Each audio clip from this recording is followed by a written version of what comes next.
Berlin. February 1920. A young woman throws herself into the freezing waters of a canal. She is pulled out alive. But she carries no papers, she gives no name, she refuses to say who she is. She is committed to a psychiatric hospital. For 2 years she barely speaks, until another patient thinks she recognizes her and whispers a name that was impossible. Anastasia, the youngest daughter of Tsar Nicholas II of Russia, executed alongside her entire family in a cellar in Yekaterinburg in July 1918. Was it possible that one of the Tsar and #39's daughters had survived the massacre? That she had escaped Russia, crossed Europe, and surfaced 2 years later in a Berlin canal? For nearly 60 years, millions of people believed it. There were books, films, trials that lasted decades. An entire industry built on a single question: was she Grand Duchess Anastasia? The answer took nearly a century to arrive, and when it came not from a court, nor a witness, nor a memory. It came from her own Dina. For over 300 years, the Romanov dynasty ruled Russia. Nicholas II was the last Tsar, a man who inherited an empire he could not govern. He had 5 children, 4 daughters, Olga, Tatiana, Maria and Anastasia, and a son, Alexei the heir, a boy sick with haemophilia. In 1917, the Russian Revolution toppled the empire. Nicholas II abdicated. The Bolsheviks seized power. And the imperial family, the Tsar, the Tsarina, and their 5 children, was placed under arrest and sent into internal exile further and further away until they reached a house in the city of Yekaterinburg, in the Urals. They called it, and quote, the House of Special Purpose, unquote.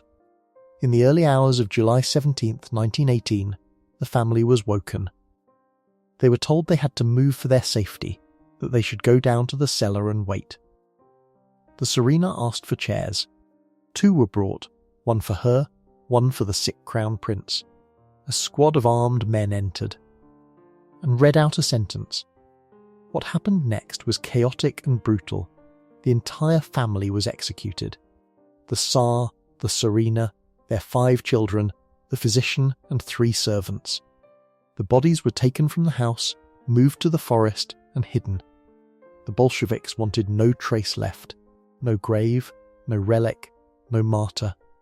For days they disfigured and buried the bodies in a secret location. And the Soviet regime, for decades, maintained silence about what had really happened that night. That silence created a void, and in that void, a rumour was born. If the Soviets never showed the bodies, how could anyone know they had all died? What if one of the children had survived?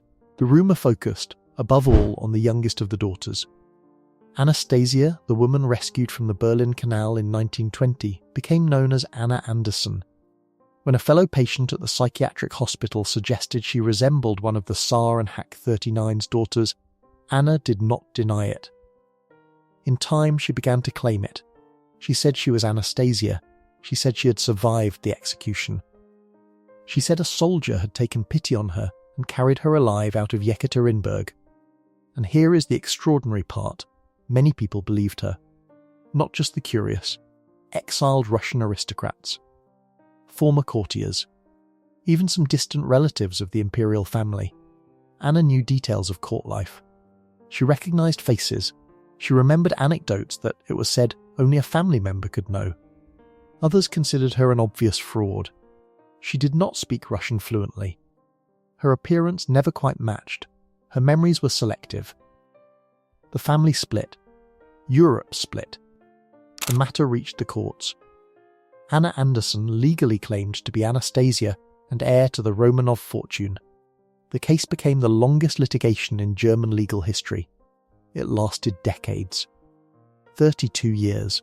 The courts could never prove she was Anastasia, but they could never prove she was not. She remained in legal limbo, neither confirmed nor denied. Meanwhile, the story became legend. In 1956, Hollywood produced Anastasia, starring Ingrid Bergman, who won.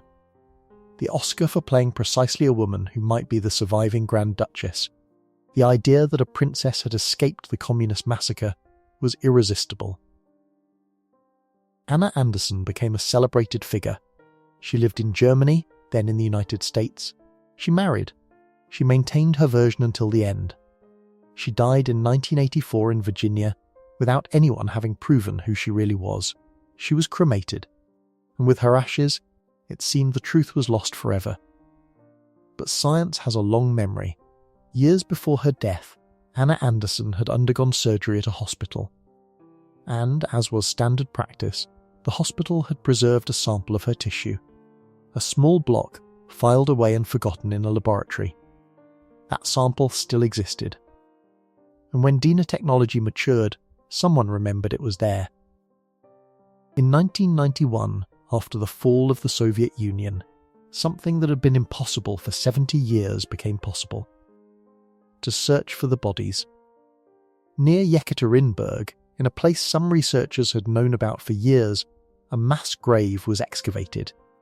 Inside were 9 skeletons.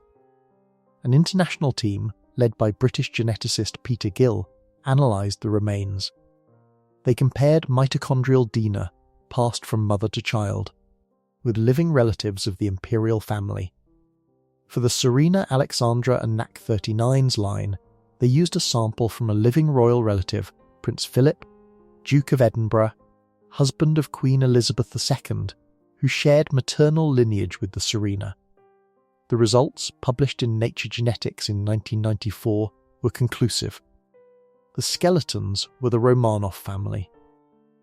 The Tsar, the Serena, and 3 of their 4 daughters. But 2 bodies were missing, the Crown Prince Alexei, the heir, and one of the daughters. For years this absence kept alive the hope and the business of the survival theories. If a daughter was missing, couldn't an #39 it be Anastasia? Couldn't an #39 she have survived after all? The question remained open, until 2 final pieces of evidence arrived. First piece of evidence. The team located Anna Anderson and #39's tissue sample preserved at the hospital. They also obtained a lock of her hair. They extracted her DNA. They compared it with the DNA of the Romanov family, with Prince Philip and #39's sample, the same maternal lineage as the Serena. It did not match. Anna Anderson was not related to the Romanovs. Her DNA matched a completely different family, the Shanskowski family. Anna Anderson was Franziska Shanskowska, a Polish factory worker who had disappeared in Berlin in 1920 at exactly the same time and place the canal woman had appeared. She had suffered an accident at the factory. She had a history of psychiatric problems, and for nearly 60 years she had been to millions of people, and perhaps even to herself, a Russian Grand Duchess. Second piece of evidence. In 2007, about 70 metres from the first grave, archaeologists found a second burial. Inside, the remains of 2 young people.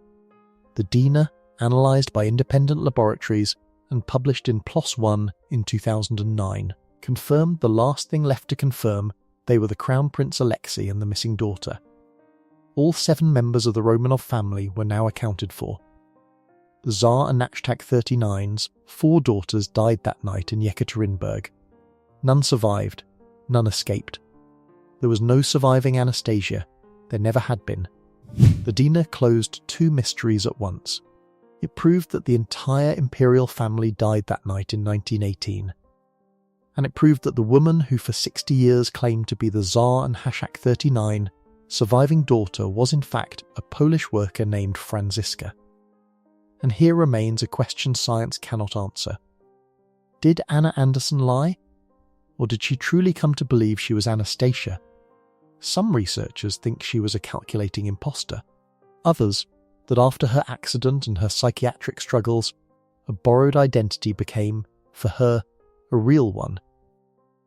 DNA can tell us whose genes she carried. It cannot tell us what she believed when she looked in the mirror.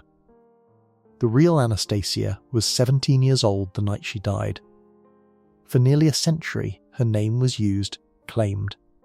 performed in cinema and disputed in courtrooms by a woman who was not her.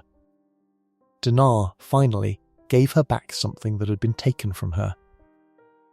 Her death. Her truth.